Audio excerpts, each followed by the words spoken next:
I am back to Secret of the Mimic, and in this one, I am going to get the last of the collectibles and going to show you the Mood XL ending. Now, I'm going to be real, this one took a long time to do because I still had to walk around, go through the vent in the, what I thought was the original daycare, but it's really the storybook room in the Edwin's mansion costume manor. And this is where I get this one. This was a little flashlight glow star. I forgot the actual name. You guys comment below. I like reading your comments and responding to them. And this was very important because not only did I need that, but it will be essential in the Moon XL ending, which is the secret ending, which I will be unlocking soon. Anyway, after I get that one, I found out there was a hallway in the room that I haven't explored. So first I had to put that up. Then I get the next collectible, which shocked me. It was the Foxy hand puppet. Now the puppets in the puppet show were not very nice to me, so I will keep it real, not a fan of them. But after I got all that, I had to go down to the administrative room, and let's just say it was very scary for Arnold. Not only was it hard for him, but he ended up having to deal with all sorts of things that had kind of scared him, which I wouldn't blame him for. After all, if you were a technician and you had to work 36 hours, running low on sleep and everything, you wouldn't want to go through it. That's when I found another arcade game that was decommissioned apparently from the original showroom, and that was Roxy's. And unfortunately, the ball gun was not there. That's when I realized I had to go back to the showroom and get it back, which that took a while, but after I got back to Big Top, I was able to take one for one of the games there, and then I would go back and go to that arcade of Roxy. And this one was very interesting to do. It was kind of interesting I actually had to get to the showroom anyway, considering the fact that, well, it wasn't exactly around the corner. Especially since I had to basically be glad that my data pad was 100% all the way from just a simple data pad driver to the executive one. So that was something to note. Anyway, after a while, I went on the game and started playing. And I thought the high score of 90 was ridiculous until I played it. That's what I realized. Instead of green targets, there were blue targets. Those are like 10 points each, I believe. And I might be wrong there, but it basically, I had a lot more opportunity to shoot targets. It was definitely interesting. Also, I really liked that originally they showed Roxy as a cowgirl or Annie Oakley. If anyone doesn't know who Annie Oakley is, you need to look her up. I know some Southern history. And also, as you played the game, the ball gun was your friend, and that was what you needed the whole time. I really am glad to finally figure out a use for it. Considering the fact that they didn't have one, there was the whole purpose of grabbing the ball gun in the first place. And once I was able to get that taken care of, I got a prize. And once I got there and I was able to just put it down, which you can't put it down in the holster on the counter, which that was a bummer. But then after a while, I was able to open it, and it was a boot. You might be like, why a boot? Well, again, it's one of the collectibles. It was needed for later. So put that in. Now I was going to be closing in on the last few collectibles, but I had no idea where they were, and that was frustrating. Then I found this film clip, and that's when I realized it was something interesting.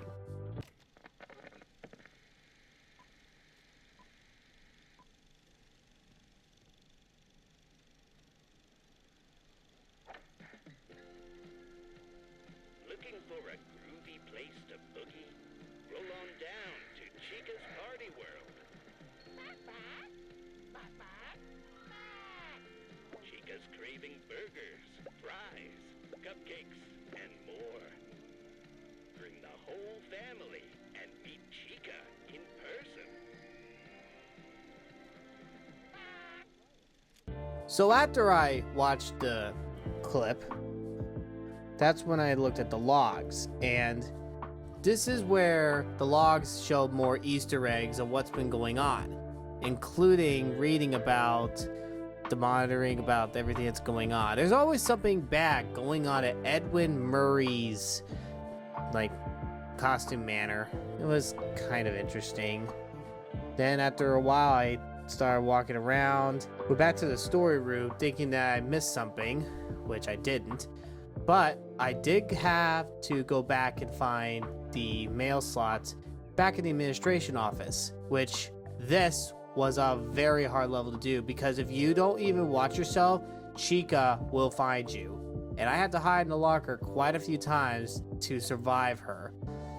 Wasn't fun, not fun, never will be, and Chica was an absolute pain to deal with. She's not someone I would consider just randomly, oh, she is so nice, and no. And I had to wait for her quite a few times because she was an absolute nightmare to deal with. But after a while, I made sure she was a little far away. I was able to get a code after I got the mailbox right here. And the code was shown right here. Just had to look it up a little bit. 0, 1, 3, 5, and 0. And that's when there was a birthday party.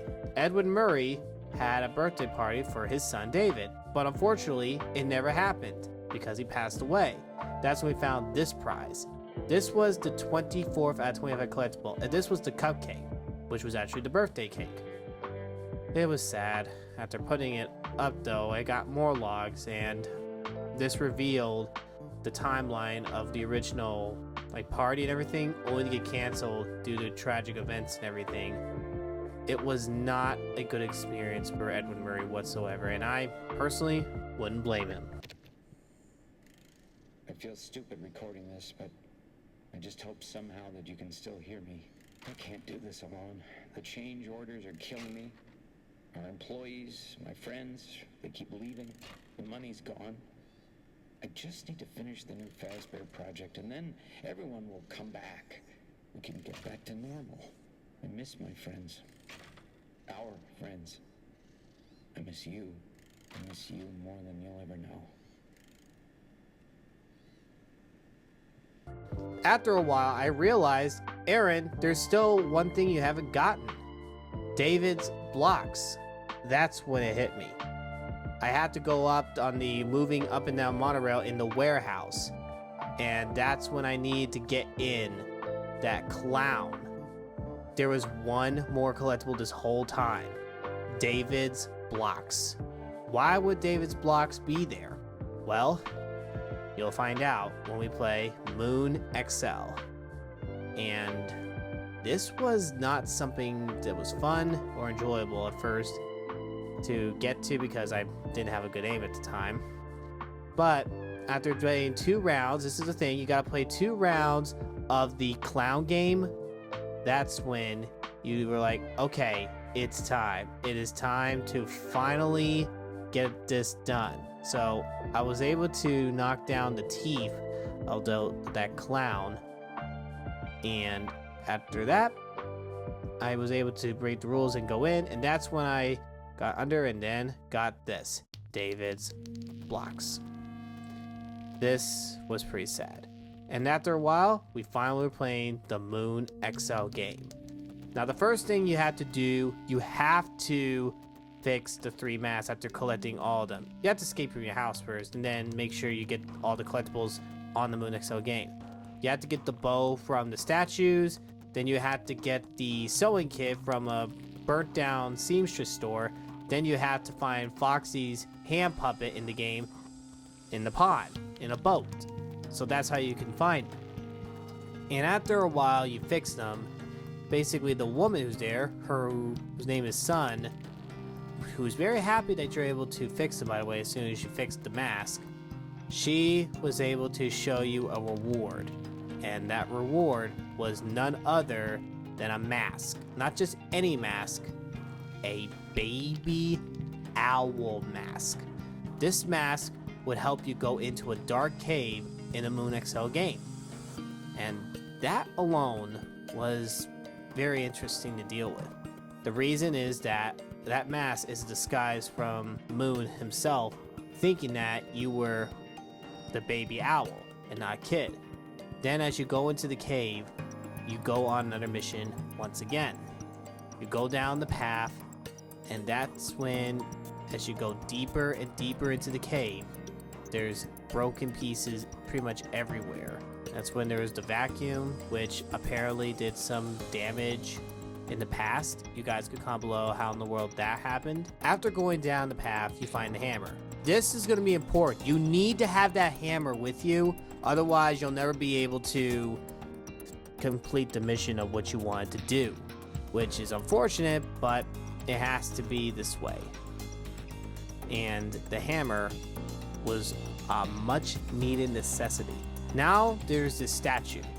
You have to go down this dark cave first on the west arch, and there's a pirate ship and a waterfall.